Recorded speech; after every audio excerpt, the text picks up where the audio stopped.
안녕하세요. 문신 지우는 피부과 전문의 김재민 원장입니다. 살색 문신하는 거는 굉장히 안 좋다고 사실 생각합니다.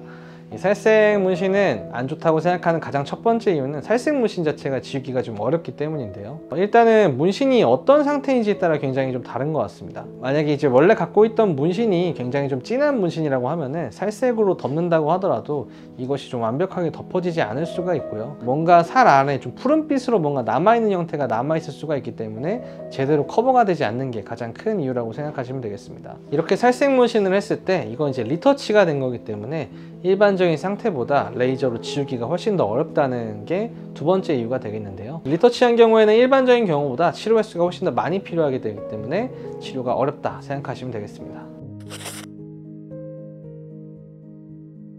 제가 이 튼살 커버업이라는 이야기를 듣고 좀 많이 찾아봤는데요. 제가 피부과에 속해 있으면서 피부 치료에 대한 레이저나 아니면 요새 뭐 많이 하는 미라젯이나 이런 것들만 튼살 치료를 한다는 걸로 생각을 했는데, 이런 튼살이나 아니면 흉터 같은 것들을 살색에 문신을 덮어서 지우는 작업들을 요새 굉장히 많이 하는 걸 알았습니다. 반영구 샵에서 이런 것들을 좀 많이 하는 것 같은데, 이것도 어떻게 보면 살색으로 문신하는 거랑 좀 유사하지만 조금 더 이제 얕게 문신을 해서 시간이 지나면 조금 옅어지는 그런 방향으로 진행을 하는 걸로 확인을 했습니다. 이러한 것도 결국에 뭐 시간이 지나면 좀 없어지긴 하지만 살색이 좀 남아있을 수도 있고, 안쪽에 문신에 넣는 작업 같은 것들이 또 흉터를 만들 수 있기 때문에 좀 안 좋을 수 있다는 건데요. 튼살도 그렇고 흉터도 그렇고 피부과에서 수차례 레이저 치료를 하거나 또는 이제 다른 치료를 통해서도 크게 호전이 없는 분들도 있을 수 있다고 생각하는데, 그렇게 수차례 치료를 한 이후에 효과를 보지 못해서 살색이라도 덮어보겠다 라고 하면은 이것들을 추천을 드리고, 저희 피부과에서도 과거에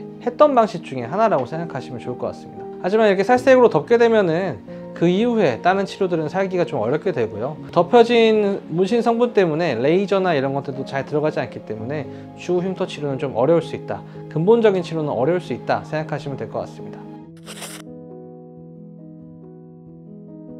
살색으로 커버업을 할 정도라고 생각하시는 분들은 문신을 꼭 지우고 싶은 분이라고 저는 생각을 합니다. 이런 분들은 이제 살색 커버업 하시기 전에 병원에 좀 방문하셔서 치료를 좀 받으시면 좋을 것 같고요. 레이저 치료를 하시게 되면은 시간이 좀 걸리긴 하지만 생각보다 잘 없앨 수 있습니다. 문신을 없애는 게 가장 큰 목표 아니겠습니까?